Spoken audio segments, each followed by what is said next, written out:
In the century before Augustus crowned himself Rome's first emperor, the Republic was already rotting from within.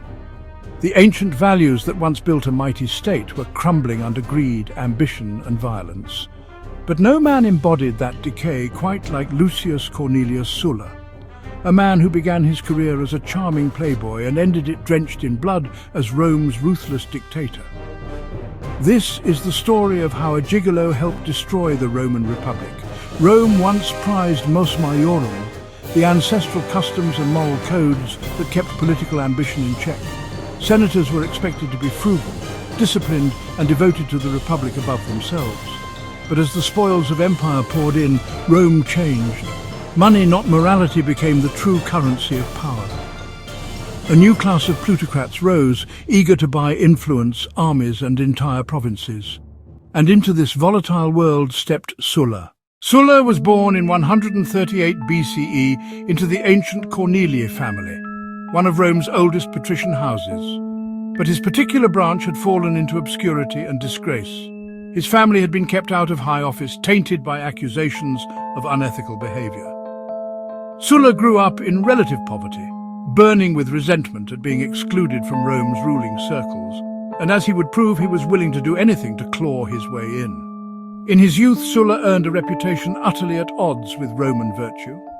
He was a professional partier, a gigolo living off wealthy patrons who fell for his good looks and sharp wit. One such patron was a wealthy widow who named him her heir.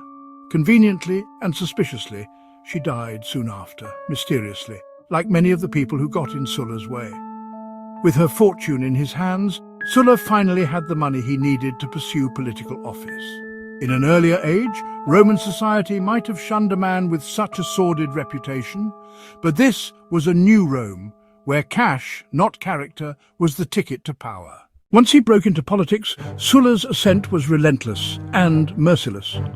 He wasn't just skilled at politics or warfare, he was skilled at murder. Many of Sulla's enemies died under suspicious circumstances. Sudden illnesses, mysterious poisonings, convenient accidents. It was rumoured that Sulla preferred to eliminate threats quietly, rather than risk a battlefield gamble. In a republic losing its moral compass, fear and violence were now tools of statecraft. Sulla's greatest rival was Gaius Marius, a brilliant general and champion of the common people. Their hatred for each other tore Rome apart. Eventually, Sulla did the unthinkable. He marched his legions on Rome itself. Though history remembers Julius Caesar for crossing the Rubicon, Sulla was the first Roman commander to turn his army against Rome. His forces seized the city. Marius, his nemesis, conveniently fell ill and died, leaving Rome defenseless. Sulla returned in triumph and began a reign of terror. Once in power, Sulla launched the infamous proscriptions. He posted lists of his enemies in public squares. Anyone on the list could be killed on sight. Their wealth and property were confiscated and auctioned off for a fraction of their value. It was political murder turned into a business. Among those who benefited were some of Rome's future giants. Gnaeus Pompeius Magnus, better known as Pompey the Great, threw his lot in with Sulla early. He gained immense wealth and prestige by seizing properties during the proscriptions. Pompey's first taste of power came not just from military victories, but from the bloody spoils of civil war. And then there was Marcus Licinius Crassus, who would become the richest man in Rome. Crassus profited massively from Sulla's purges, scooping up confiscated estates at bargain prices. But his ruthless business sense didn't stop there. Crassus was infamous for his private firefighting brigades.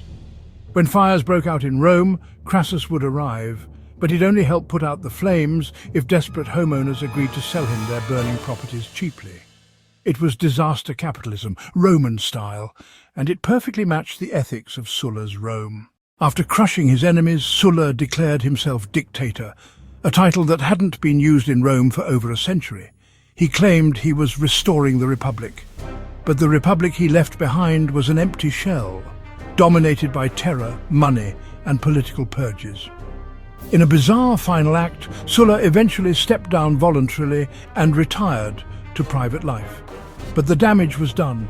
He'd shown Rome that the Republic's laws were no barrier to ambition, that personal power, not civic virtue, was the path to greatness. Sulla's journey from gigolo to dictator was more than the story of one man. It was the story of how a republic died. In a society where wealth trumped morality and violence replaced law, figures like Sulla rose to the top. And though he died in his bed in 78 BCE, Sulla left Rome primed for the next strongman, one who would finally bury the republic forever. If this video made you uncomfortable, good, that was the point. If you enjoyed this story of ambition and bloodshed, don't forget to like, subscribe, and hit the bell for more tales from ancient history.